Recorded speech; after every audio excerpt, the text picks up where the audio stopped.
Hello everybody, I'm back here in the woods for another Talk in the Woods. This is Peter Renwick from Follow Your Bliss Life Coaching. And to tell you the truth, I really just came out today to do a normal hike, but I got thinking and thought there might be one point I'd like to make, and thought I'll do it in another Talk in the Woods. So here we are out in the woods after days of rain. Not your normal exciting day to go hiking, but I thought it is kind of symbolic that we don't always have beautiful days to hike. Sometimes there's rain to deal with, and thunder and snow and blizzards and all kinds of different things that make our lives challenging. And as you know, if you've followed these talks at all or looked at my website, that overcoming challenge is one of my themes, one of the things that I really am striving to convey the messages to those that will listen, in part because I've overcome a lot of challenge in my life, and I've also gained some skills through those challenges. I've gained a lot of skills through those challenges, and really, ideally, what I'm trying to do is give back in a way that is meaningful. And I hope to do that through my life coaching, and starting with these talks in the woods. So what do we do when we have these life changes, these challenges that make our life seem sometimes overwhelming, sometimes unfair? I particularly like the idea of radical acceptance, really looking at the situation, recognizing it for what it is, and then trying to do the best and right next thing. So one of the great philosophies that I've heard a couple of different Buddhists talk about this, Pema Chodron and Thich Nhat Hanh, and Rick Hanson, all really very insightful Buddhists, talking about the arrows, the slings and arrows, if you will, but they talk about the fact that one event can be the first arrow that lands on us. And that might be, the breakup of someone that you're in love with, or it might be the loss of a job or the loss of a house. And that event is the first arrow. What they talk about then is that we often, with our ego states activated, will throw the second, third, and fourth arrows. And those are the ones that often bring about the most emotional pain. The first arrow, it is what it is. It happened. We have to live with it. We have to accept it. We accept it wholeheartedly if we can, because often there's nothing that we can do about it. It has happened already.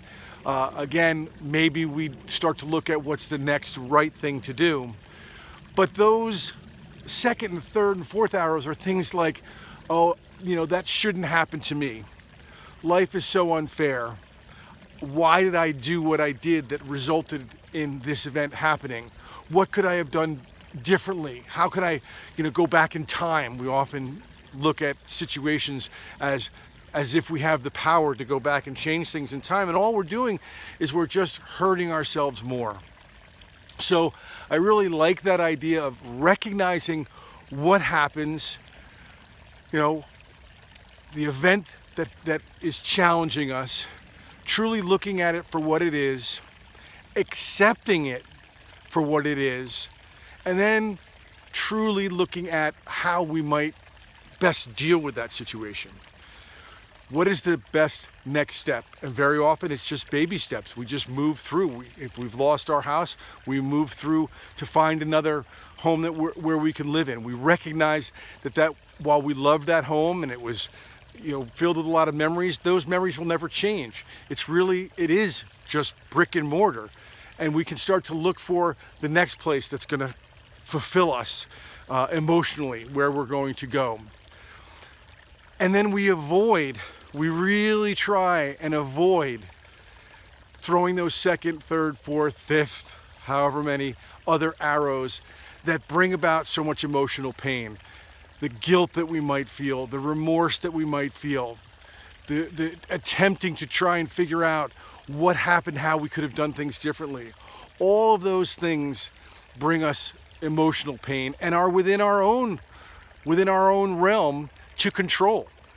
Very often we can't control whether or not we've lost a job, or that we have to move out of our house, or that we're having a divorce. Any of those things, they're happening to us. What we do in response, we do to ourselves. So on a day when most people are not out hiking because it's been raining and it's muddy, I love it.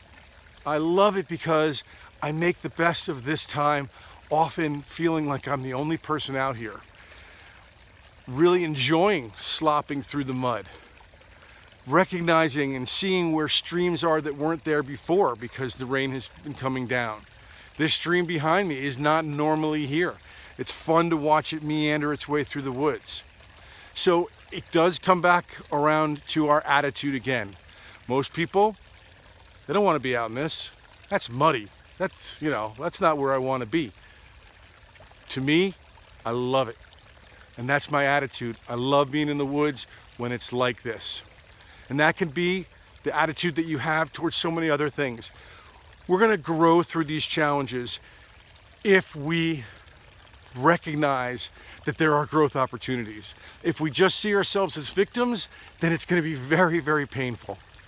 So what I want to say to you today is recognize that life's challenges are growth opportunities, see them for what they are, and don't add on all those extra pains, those extra arrows that make your life more miserable and the situation more unbearable, and bring about a feeling of being overwhelmed when you have the opportunity to have the right attitude and do the next right thing. So again, it comes down to attitude and your mindset. And I'm happy that I was able to make this. I hope it was meaningful. I keep trying. I'm going to try and get better every time.